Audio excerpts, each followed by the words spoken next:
Today's show is our final show of 2014, and we're recapping a full summer of SCOREGolf. Everything from the PGA Tour to the top 100 course ranking to how Canadians did around the world. It's all coming up right now.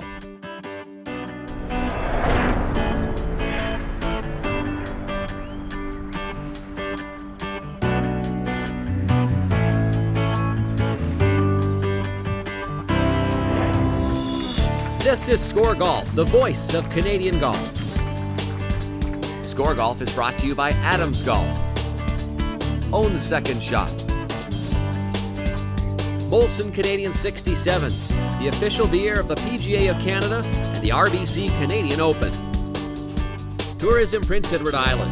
Come for the golf, stay for the party. Hello everybody and welcome to SCOREGolf TV, a very special one-hour edition of SCOREGolf TV. We are coming to you from the Glen Abbey Golf Club in Oakville, Ontario, which will be the site of the 2015 RBC Canadian Open. But before we look at 2015, this show is all about what happened in 2014. It's our year in review.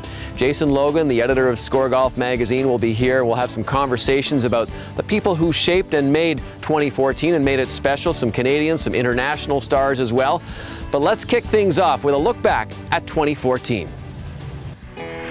Golf's main storyline entering 2014 was whether Tiger Woods could get back to winning major championships. After a 5-win season in 2013, it looked as though his game had returned, and with a couple of close calls in the majors that year, it appeared his chase of Jack Nicklaus's record was about to resume. However, Woods struggled with injuries from the start, and his year was interrupted in March for back surgery and halted altogether after a missed cut at the PGA Championship.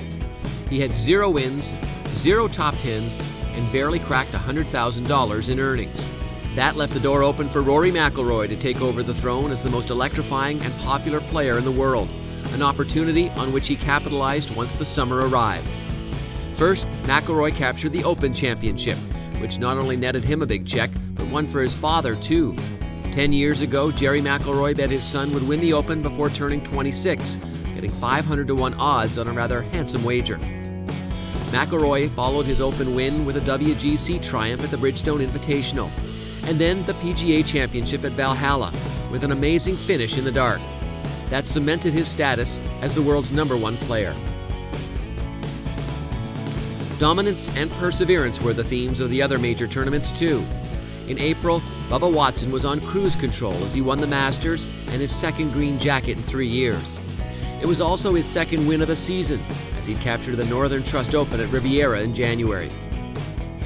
Martin Kaymer won the US Open at Pinehurst #2 by a whopping 8 shots, leaving runners-up Ricky Fowler and Eric Compton in his dust. Kaymer won the Players' Championship in May by a shot too. Familiar faces to win included Jason Day, Hunter Mahan, Justin Rose, Adam Scott, and Matt Kuchar. Dustin Johnson also won in the early part of the season, but his year was cut short when he announced that he was taking a leave of absence from the PGA Tour. With numerous rumors and innuendo flying around, all fans were left with was that he was seeking professional help for personal challenges. Overall, 2014 provided us with a glimpse of the future, and perhaps its chief rivalry moving forward. McIlroy's dominance was evident in his major triumphs, though fellow young gun Fowler became just the 3rd player in history to finish in the top 5 at all 4 major championships. He pushed McIlroy at the PGA before ultimately making a costly bogey down the stretch and finishing 3rd. Fowler has only 1 win on tour in 5 full seasons, but his breakthrough seems to be looming. With Tiger and Phil perhaps beginning to fade into the background, Rory and Ricky could become golf's biggest rivalry for many years to come.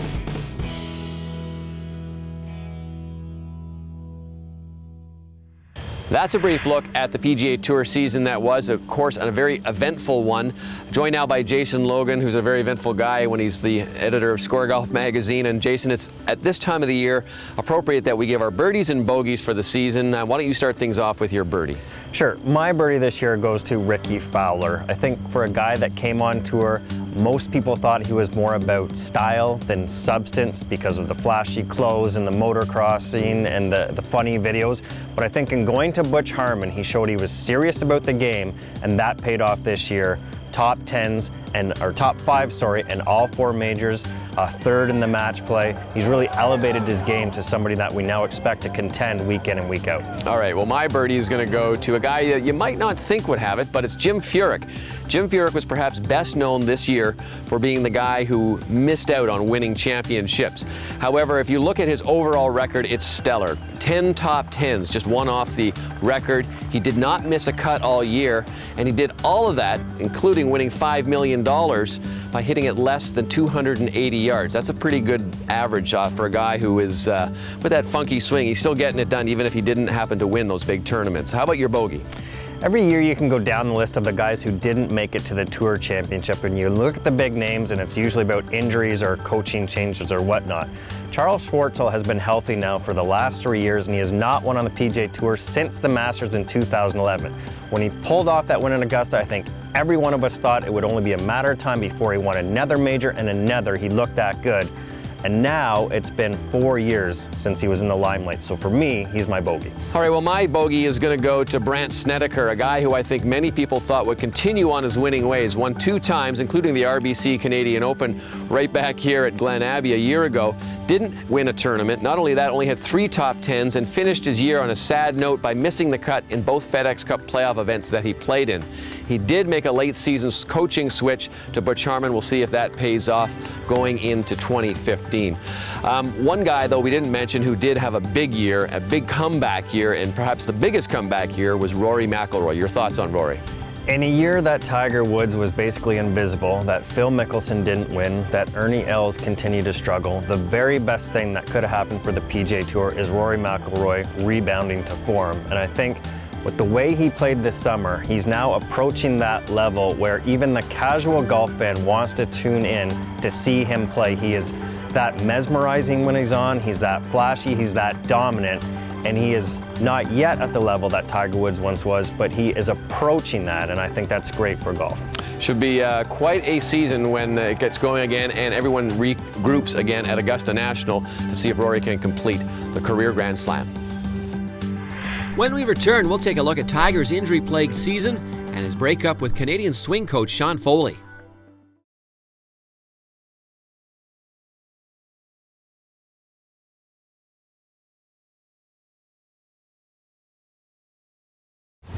Well, one player who certainly did not enjoy a good 2014 is the biggest player in the game, Tiger Woods. From injuries to poor play to coaching changes, it was a tumultuous season for Tiger Woods.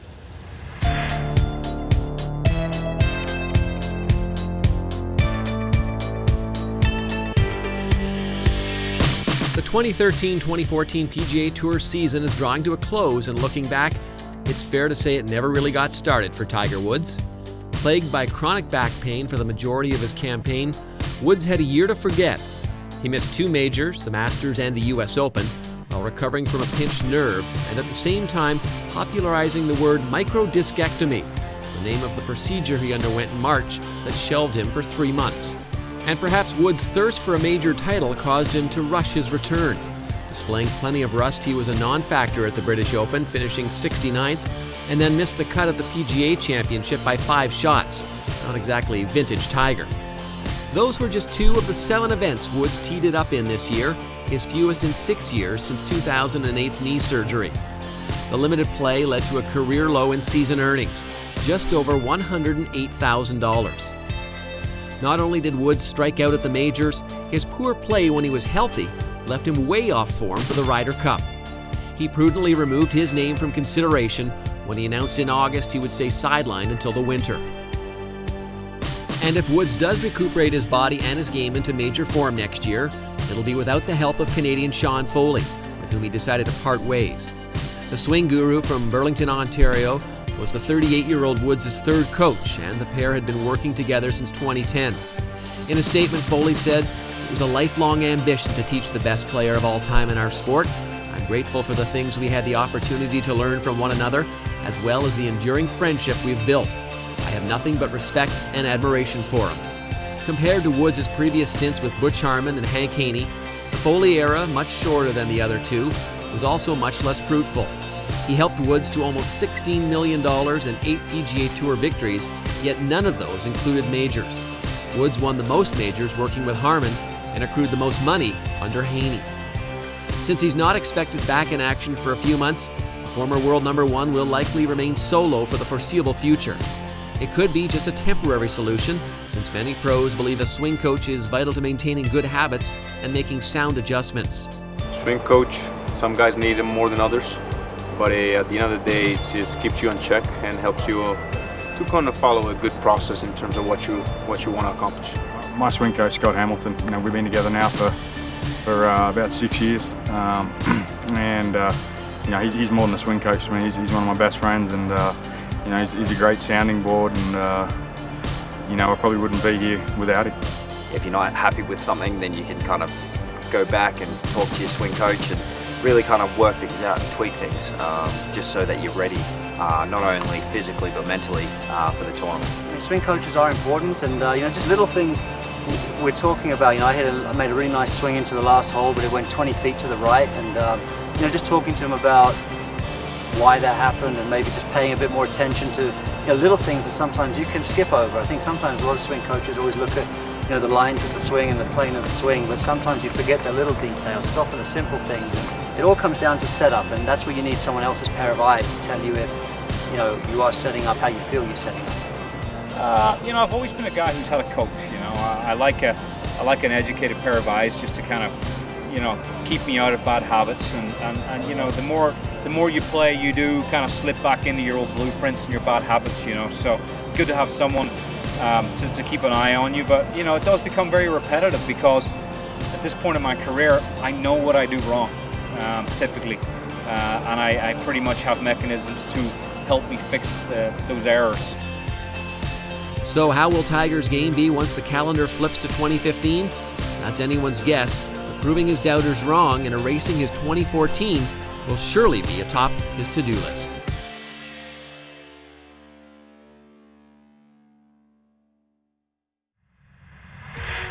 Well, as opposed to his past two parting of the ways with his coaches, this one was pretty amicable for Tiger Woods and for Sean Foley. A joint statement on a press release means that they obviously have some friendship left in this matter. But what do you think it means for Sean Foley and for Tiger Woods that they're no longer working together? First, Sean Foley. Well, I can remember, Bob, it was 10 years ago this year that we were here at Glen Abbey doing a photo shoot with Sean Foley for instruction for SCOREGolf magazine. We haven't been able to get him in the last few years. He's sort of elevated his status. But I think it's fine for Sean Foley. I think Sean Foley is the type of guy that doesn't mesh with everybody. We saw that when Sean O'Hare decided to go in another direction, Lee Westwood decided to go in another direction. But the guys that he's been most successful with, Hunter Mahan and Justin Rose, and before that Stephen Ames, are very, very fiercely loyal to Foley. And I think for all the spotlight that Foley was under with Tiger Woods, I don't think it's necessarily his cup of tea that he wants to be in the spotlight. So I think he's okay with it, and I think he'll be fine moving forward. I think Tiger Woods as well, he may not even go with a coach, although I suspect he'll find somebody who will kind of look at his swing and guide him in the right direction. He's never really been on his own, although a lot of people are starting to talk about that perhaps he should go on his own. He does know his swing well enough. The other thing about Tiger is, if you read between the lines and you talk to some of the people around Sean Foley, he wasn't necessarily taking everything that Sean taught him and rolling it into his golf swing. So what we saw with Tiger's swing may not be exactly what Sean Foley teaches in its entirety, but I think that's what's always going to happen with Tiger Woods. I think he's a stubborn guy. I think he's a tough learner. I think he does what he wants to do. And so no matter who he goes with, whether it's by himself or all alone, it could be an interesting start to the 2015 season. After the break, we'll take a look at the FedEx Cup playoff system, which is now solidified on the PGA Tour calendar.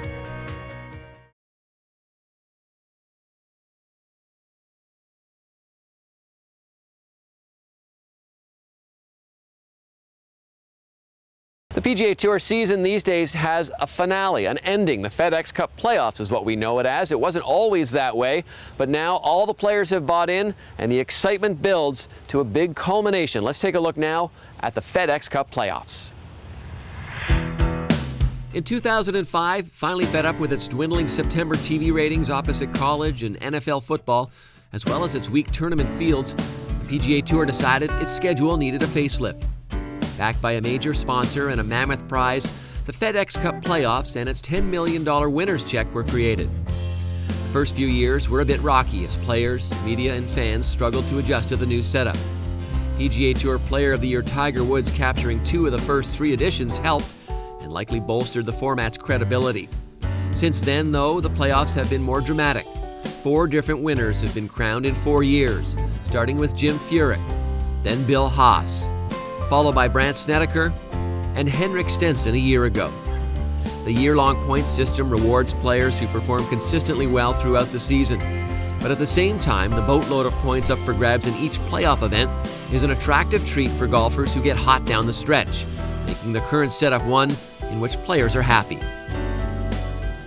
Well, obviously when they started, very unfamiliar territory for the players. Not everyone understood quite how they worked, and I think now guys have a good understanding of what it takes to get yourself to a championship, and that's really the goal for every player, is to get to Atlanta. The playoffs we play for the points all year long, and then when we get into the playoffs, they go up 5 times. So, it's a really exciting format. It's a little bit volatile, and I think the excitement that comes with that is something that the guys really look forward to. The playoff format, I think, has really got itself tidied up. I think we've got it right. Maybe the formula, I think there's very few tweaks left. The question really is like, if you play well, how much do you think you deserve to move? Or if you play bad, how much do you deserve to slip? That's sort of like, how do you keep everybody happy? They really set it up for the players to really have a huge incentive to go far in the FedEx Cup, and it gets excited even for us and for the fans. These 4 weeks are just a great opportunity, and that's really what it is. Regardless of where you're positioned, you have a great opportunity. Whether you're in the top 10, top 30, top 125, you got a great opportunity. That's what we play all season for, is to get in the FedEx Cup. It's a very lucrative series to get in, and that's where you want to be to get to the Tour Championship and things like that. But yeah, I don't want to have 5-6 weeks off in August and September, so it's very important.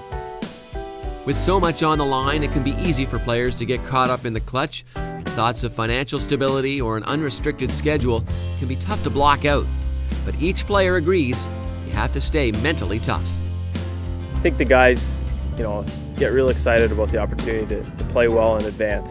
If you've kind of not played your best all year, you still have a chance to get to that Tour Championship at the final, and that means so much to get to that tournament. It sets up your entire next year for you, all the majors, and obviously the prestige and playing for the big prize at the FedEx Cup at the end. So if you can get on a nice roll and you can time it right and you play well at the right time of the year, it can be an exciting format for you to finish off.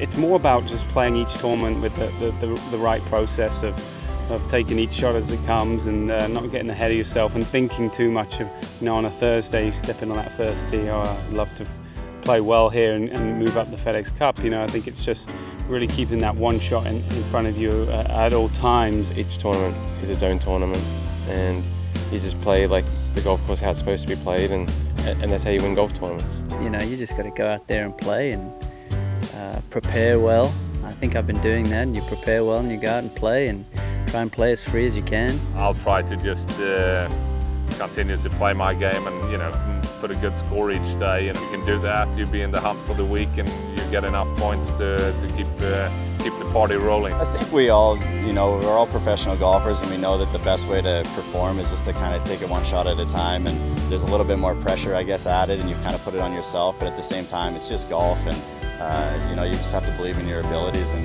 go out and get it.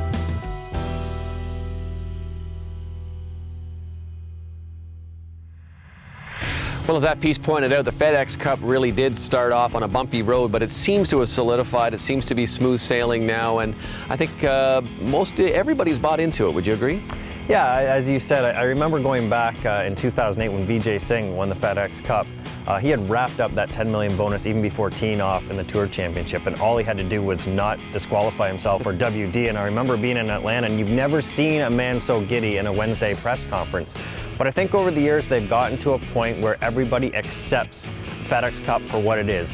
It is keeping most players playing longer. Rory McIlroy played all 4 events this year, and that's the man everybody wants to see.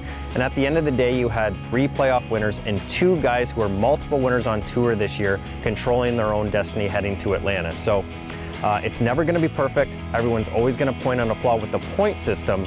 But as you said, it's here to stay, and it's keeping people interested and keeping the tour players interested in golf beyond the PGA Championship. Yeah, I'd add a couple of things to that. One, of course, is the fact that the scheduling this year had 4 in a row. Tim Fincham has come out and said that that will never happen again. He's not going to have 4 in a row. He's always going to have a break either before the Tour Championship or halfway along.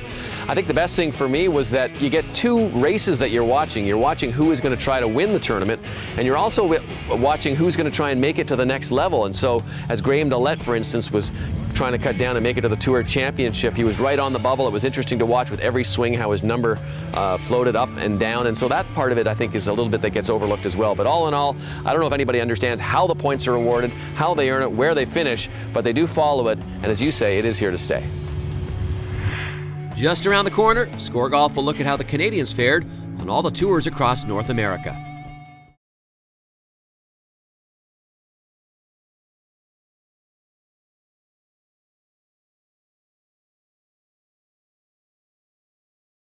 Welcome back to ScoreGolf TV's Year in Review, and it's time now, Jason, to look at the year as far as the Canadians were concerned, and it was a pretty good year when you consider professional tours, the amateur tours, on a number of different tours and a number of different parts of the world as well. Canadians performed admirably. Why don't you start off with some of your highlights? Well, yeah, I think most golf fans tend to just focus primarily on the PGA Tour, and as you said, it was a solid season. Graham Dillette played well, David Hearn played well, Mike Weir almost won an event, which was a big story. But away from the PGA Tour, you had Adam Hadwin winning multiple times on the Web.com Tour. He had Roger Sloan winning on the Web.com Tour. Both of those players earned PGA Tour cards.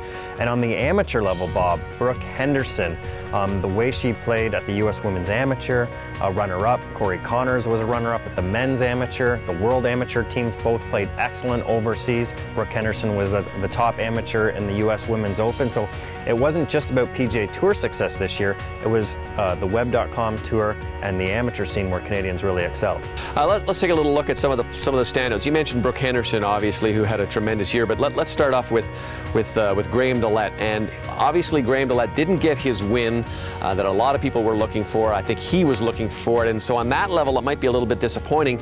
But overall, I'd say probably a pretty good year for Graham Dillette again. Well, yeah, you look at the way he started this season. I think he had 5 top 10s in his first 6 events. He had 2 runner-up finishes, which obviously paved the way for a lot of that talk of him winning his first event. With Graham, it's always going to be the same thing. Tee to green, one of the best players in the world. It's always going to be his putter that holds him back, and I think he's still experimenting with a new grip, a new way of the left-hand low. He's getting comfortable with it. Once he gets that figured out, I think the first win's going to come in the second and the third and the fourth. You mentioned about winning, and a guy who almost won this year, kind of surprised everybody, to be honest. I think maybe even himself a little bit, was Mike Weir. And I think with Mike Weir's performance at the Byron Nelson, secured his playing privileges for 2015. He's now working with a new coach, Martin Ayers, who he says is really getting down to some basics for him. All he's doing is working on simple things: alignment, setup, where to aim. He said he had a 2 or 3 hour session on the range one day and only hit 20 golf balls, so that's quite a showing for Mike Weir. But I think we can perhaps, even at a guy who's going to turn 45 next year, maybe there's some better days ahead for Mike Weir, if not necessarily green jacket days ahead. Let's move on to David Hearn. What do you think about David Hearn's year? I think a very solid one. Steady as she goes for David Hearn, and that's really the type of player he's become. Gone are the days when we were wondering if David Hearn would keep his exempt status. Now are the days when we're wondering if David Hearn can break through and enter the winner's circle the way he almost did in 2013 at the John Deere. Another year of $1 million, and as one player said to me who is joining the PGA Tour, how many times did you see David Hearn on TV? Not that much. But he wins $1 million. He's in no danger at all of losing his playing privilege. So those guys coming up onto the Web.com or from the Web.com Tour, Hadwin and Roger Sloan, they would love to be the next David Hearn. Well, he's going to have to earn even more money next year, something that you know about. He's having a baby coming up very shortly here as well. Let's finish up with Adam Hadwin, who is obviously the guy with the most momentum as we head into 2015. One of the best swings in the world, really. His golf swing is just, it's really, really fun to watch. And I think Adam's reached that point now where he was always confident in himself, but I think his confidence is at a whole new level now because of that win earlier in the season. because of the win late in the season and because he knows that entering the 2015 season, he not only has a PGA Tour card, he's got very good status, and there's a good chance that he's going to be able to play 20+ events. So for him, he's totally at ease joining the next level, especially because some of the past instances he's had playing in the Canadian Open, playing so well there. Certainly Adam Hadwin is a guy who is going to be one to watch, especially early in that fall season when he gets his tour card and gets out there into the first few events on the PGA Tour. We can't go away without mentioning our Canadian women, Elena Sharp, Rebecca Lee Bentham, and of course the rookie year for Jennifer Kirby. Some bright lights ahead, I think, for some of those players. Hopefully Elena Sharp has gone through some swing changes, getting her swing back. She's one of the longest hitters on tour. Modemi LeBlanc on the Symetra Tour as well. There have been some good performances there. Let's take a look now at all the Canadians and how they fared in 2014. Teeing up Team Canada, a look at the success of the National Golf Team program. Brought to you by RBC, proud sponsor of the RBC Canadian Open and amateur golf in Canada. 2015 was a great year for Canadian golf. Let's take a deeper look into the national team, starting off with Taylor Pendrith. The Richmond Hill, Ontario native is easily one of the longest hitters in amateur golf. Member of our national amateur team, Team Canada, Taylor Pendrith. The amateur played his first PGA Tour event at the RBC Canadian Open at Royal Montreal, where he opened with a 5 under 65 to sit one back of the leader and held on for low amateur honors. I had a lot of fun today. You know, anytime you shoot 65, it's a pretty fun day, but didn't really make too many mistakes and had a fun day with the guys out there. Meanwhile, his best friend and college roommate is 2014 U.S. Amateur runner-up Corey Connors. The Listowel, Ontario native has been climbing up the world rankings. His runner-up finish at the U.S. Amateur Championship this summer moved him further inside the top 40 in the world.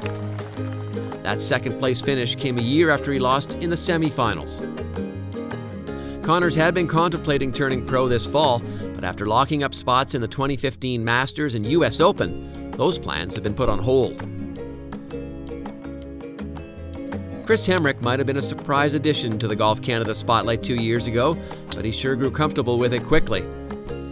The Kitchener, Ontario native captured the Ontario Amateur in a comeback fashion, carding a final round course record 63 at the club at North Halton to overcome a 5-shot deficit.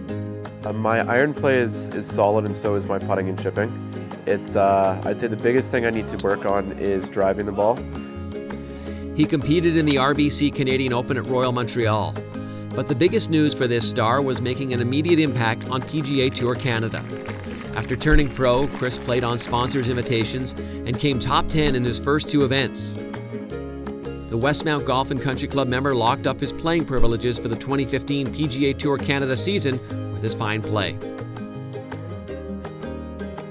On the women's team, Augusta James had a colossal win this summer when she ran away with the Canadian Women's Amateur Championship, winning by 6 strokes after a final round 2 under 69. She even managed to set new records while carding the lowest round in the championship's 101-year-old history with an 8 under 63. But of course, the most well-known amateur in Canadian golf in the last 50 years is Brooke Henderson. The 17-year-old golfing sensation from Smiths Falls, Ontario, is the new #1 ranked female amateur in the world. Henderson started 2014 as the #6 ranked amateur, slowly climbed her way to the top with wins at the Junior Orange Bowl, the South Atlantic Ladies Amateur, the Scott Robertson Memorial, the Women's Porter Cup, the Ontario Women's Amateur, and was a runner-up at the U.S. Women's Amateur Championship last month.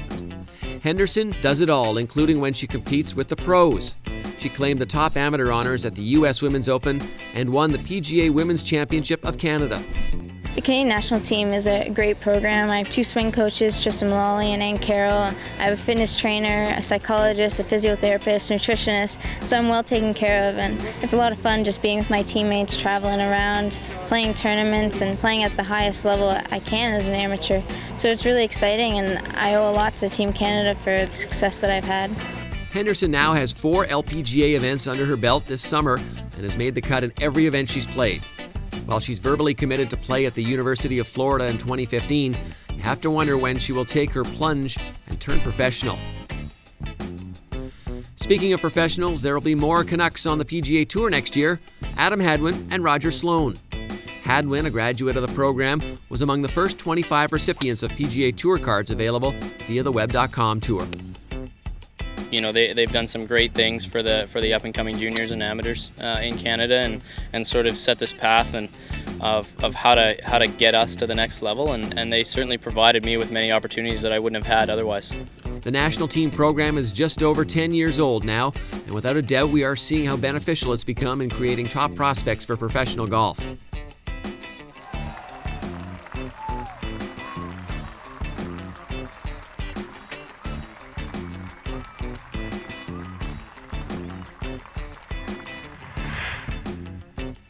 It was a top 100 golf course ranking year for SCOREGolf. When we come back, we'll take one last look at this year's results.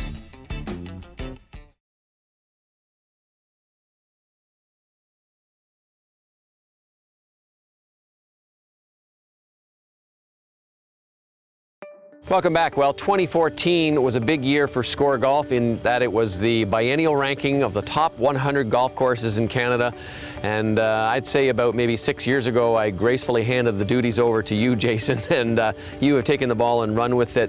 Just looking back at our course list, which everyone can find at scoregolf.com, tell me what your highlights were and perhaps some of the comments that you're getting, and maybe explain some of those. Yeah, I mean, the highlights, I think, were just some of the courses that made it back onto the top 100.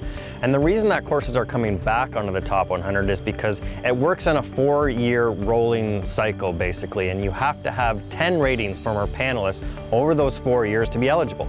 And there were some courses that didn't have the 10 ratings. So a Royal Ottawa got back to having 10 ratings and it returned to the list, a very solid golf course in Quebec. Windermere, a very good golf course out in Alberta, made it back on the list and all the way into 50th spot because it got past that 10 rating threshold. So for those that are wondering why some of these courses come back on the list after so long, that's the reason. And as far as the courses that don't make the list, we do see all kinds of comments and emails and tweets about this course is pretty good, how come it's not on your list? Or this course seems like a nice course, how come it's not on your list? 100 sounds like a lot of courses, but with almost 2,300 courses in Canada, it represents the top 4 percentile of courses in Canada. So keep that in mind. To be on that list, it's got to be a rather elite course, not just one that seems okay. Well, I think the big mover for me obviously was the was Cabot Links coming in and debuting at number 2. We've never seen anything like that. You got to think in 2 years' time it's probably going to challenge for the number 1 spot against the National Golf Club of Canada if it does make it on there, and if Cabot Cliffs, which is the second course that's being built there, which looks pretty dramatic when we were out there having a look around, it's very possible that 3 of the top 10 golf courses, 3 of even the top 5 golf courses in the nation could be in Cape Breton Island, which is a pretty remarkable feat for such a small place. Lots of controversy, lots of talk, lots of stimulation. I think the best part about it is if it comes a time when everyone starts to agree with what we do, that's when we stop doing it. The top 100 golf courses. Let's have a look now at some of the big movers and shakers from this year's ranking. It's been just over a month since SCOREGolf released our highly anticipated and oft-debated biennial top 100 golf courses in Canada list. As is always the case, most courses slide up or down a few spots, with only a few maintaining their position from 2012. But a handful of worthy tracks made significant jumps up the ranks. Let's take a look at our biggest movers. Leaping 20 spots into 52nd and 47th spot, respectively, were Osprey Valley's Hoop Course and Whistler, BC's Nicholas North. Another Whistler track, Fairmont Shadow Whistler, moved up 21 places into the top 50 as it claimed the 41st spot on our list. Moving 1 spot ahead of Shadow Whistler was the Ridge at Manitou after it jumped 24 spots to number 40. Northern Bear, designed by Jack Nicklaus, was ranked 98th in 2012, but the Alberta course came in at number 68 this year, the 3rd biggest mover with a 30-spot surge. Also making a 30-plus spot move was Big Sky, which has slowly climbed into the spot that it now holds in the top 100. In 2008, the Pemberton, BC course ranked 81st, and after moving up in 2010 and 2012, the course took its big leap this year by moving up 32 spots to 33rd. But the country's biggest mover this time around is Richmond Hill, Ontario's Summit Golf and Country Club. Ranked in the 80th spot in 2012, the Stanley Thompson design cracked the top 50 as it moved 34 spots higher to number 46. Changes to the course by Doug Carrick over the years are obviously paying off. The most impressive ranking on this year's list, however, might have been that of Cabot Links, which made the biggest debut in SCOREGolf Top 100 history by taking the 2nd spot on our list. Opened in 2012, this was the first year the Inverness, Nova Scotia Rod Whitman designed course was eligible for the ranking. Other new courses to join the top 100 this year were Osprey Valley's Toot course at number 80, Rhys Jones's Grand Niagara at 83, Laval-sur-le-Lac's Blue course designed by Mike Weir and Ian Andrew at 84, and Thomas McBroom's Tower Ranch at 87. Edmonton's Windermere returned to the top 100 in the 50th spot after being absent since 2002. A few more courses that returned to the list were Royal Ottawa at 64, Credit Valley 77, National Pines at 91, the South Course at Bondhead at 96, and at 97, Wildfire. If you haven't already done so, you can check out the top 100 list at scoregolf.com or grab a copy of ScoreGolf magazine, available at your local golf facility. What courses on our list deserve to be higher? Which courses are too high? And what courses are missing? Well, tweet us using the hashtag SGTop100. When we return, we'll recap the Molson Canadian 67 tee-off season.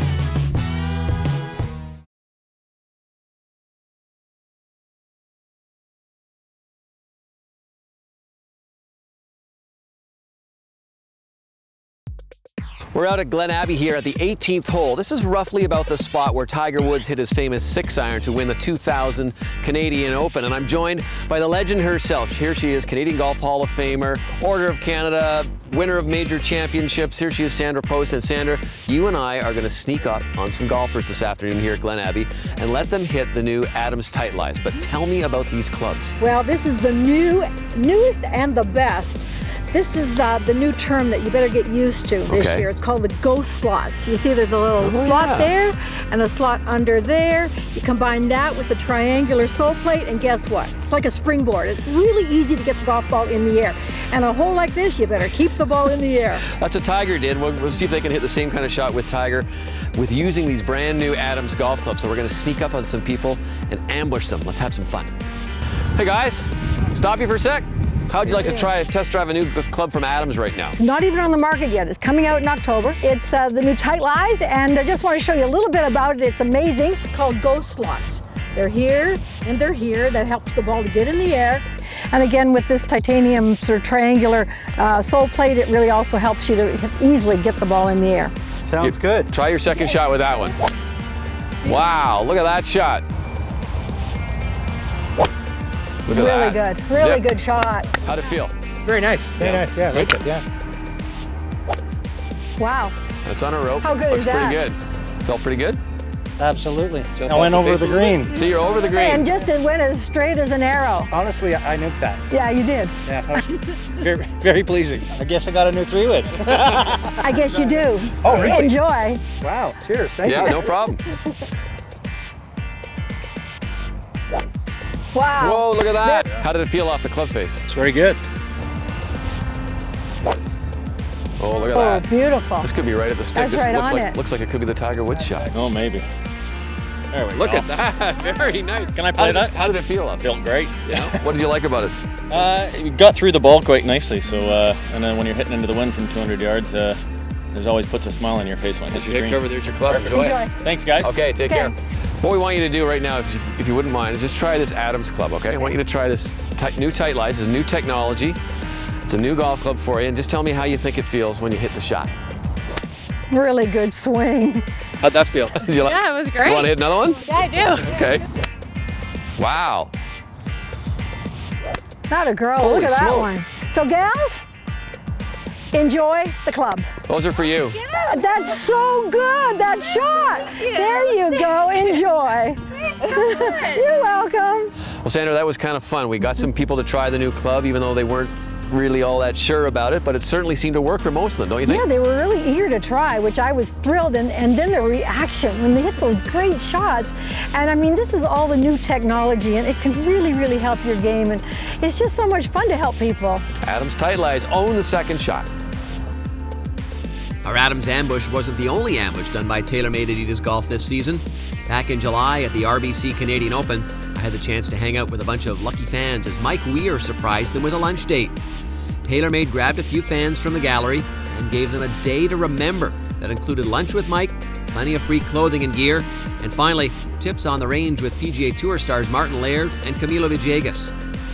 Truly, it was a dream day for golf fans who were in complete shock after getting inside the ropes treatment from one of golf's best and most innovative brands, TaylorMade Adidas Golf.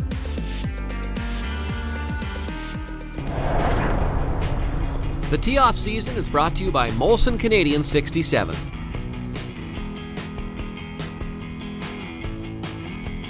Our Tee-Off season is over for the year, but it was a fun season of great golf featuring some of hockey's biggest stars.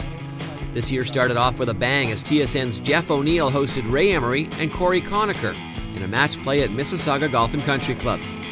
It was Conacher who pulled off the win, sending Emery back to Philly to work on his chipping. That match was followed by Rod Black and Paul Coffey as they faced off at Coffey's home course, the National Golf Club of Canada. Despite great play from Black, it was Coffey who showed that not only is he one of hockey's greatest Hall of Fame defensemen, but also a scratch golfer who doesn't make many errors on the fairways or greens. Don Cherry. Tell you something right now, folks. Gotta love this guy, Paul Coffey, and everything about him, eh? Sweetheart, I tell you. There you go, buddy. Then Black took over the hosting duties for a match between Mike Koska and Paul Bissonnette at Markland Woods in Etobicoke. While there was plenty of trash talk thrown around between the two NHLers, it was Koska who walked away with the win as he showcased consistent iron and putting play. Mike Pekka and Andrew Peters crossed the Buffalo border to Legends on the Niagara, where Pekka displayed his scratch game. This match was over the moment Peters teed up his first ball, as Pekka needed only 2 holes before hoisting the trophy and donning our plaid winner's jacket. Wendell Clark and Rick Vive both lost their matches in 2014, but this year we pitted the two Maple Leafs legends against each other at Beacon Hall. Vive shut down Wendell while showcasing flawless striking ability and walked away a winner this time around. But don't worry, Wendell, away from the golf course, you are still a hockey god in Toronto. Bruce Boudreau came back as a defending winner and faced off against St. Louis netminder Brian Elliott at Burlington Golf and Country Club. But this time around, Elliott shut down Boudreau and won the match 2-up. He promised to wear our plaid jacket at the Honda Center in Anaheim when the Blues face the Ducks this upcoming season. And finally, our biggest match of the season came when 2 of the NHL's top snipers faced off at Coppenwood. Steve Stamkos and James Neal showed just how great hockey players are at golf with booming drives and electrified iron play. It took a playoff hole to decide our winner, but it was Neal who defended his home course and walked away looking sharp in the Tee-Off season's plaid jacket. Congratulations to all our winners, and we hope to show you more of the best hockey players in the NHL next season right here on TSN.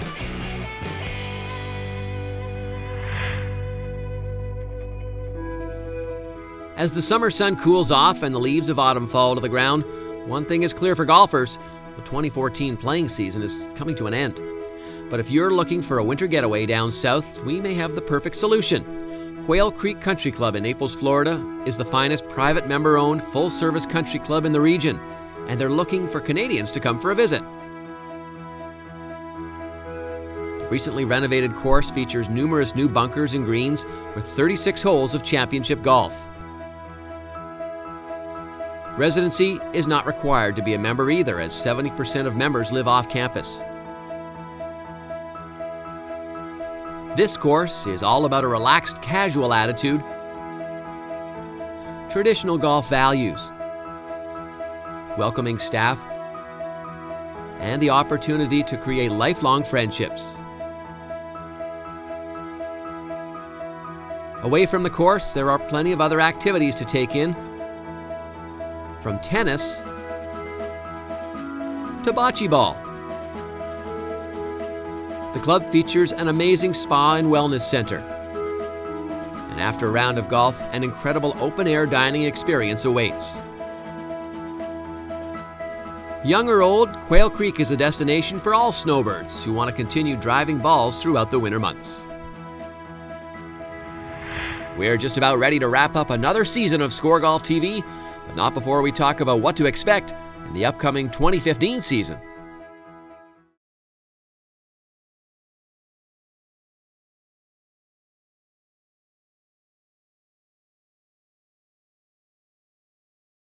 Well, we have talked a lot about 2014 in our PGA Tour season. Let's take a look now ahead and into the crystal ball and perhaps take a glance at what you think the storylines are going to be for 2015. Jason, why don't you start things off? Sure. I mean, there's many storylines. From a Canadian perspective, we're wondering if Graham Dillette can find the winner's circle. We're wondering if David Hearn can, Adam Hadwin, Roger Sloan, Mike Weir, etc., etc. But when it really boils all down to it, Bob, what we're wondering most is what are we going to see from Tiger Woods in 2015? Is he going to be healthy? Is he going to be on his own? Is he going to be on his swing coach? Is he going to challenge for any tournament? And can he get back to where he was in 2008, which is winning major championships? And can he provide some sort of challenge to Rory McIlroy? I mean, Rory McIlroy is the guy moving forward, but Tiger Woods is still fresh in everyone's mind. He's still the one that's chasing Jack Nicklaus, and I think he's still the one that people want to see the most. I think there's two major stories coming up in 2015. One is going to happen at Augusta National if Rory can complete the career Grand Slam, and if he does that, just imagine what it's going to be like at the US Open when he goes for the complete Grand Slam, or the Rory Slam, or the Mackle Slam. They're trying to come up with different names for it a few weeks ago at it, but we'll see if that portrays, if that comes out and plays out. Obviously, we know that Rory can play Augusta National, so I think that's the big first step. I think there are other Canadian lines too. We've got the RBC Canadian Open coming back here to Glen Abbey. Where's it going to be after that? I think the future of sites for the Canadian Open is going to be interesting. I think the Pan Am Games we have in 2015 will be a big play. It's going to be at Angus Glen in Toronto. And of course, what's Brooke Henderson going to do? Where's her future going to be? Is she going to look at turning professional, or can stay as an amateur and perhaps go to university? Lots to look forward to in 2015.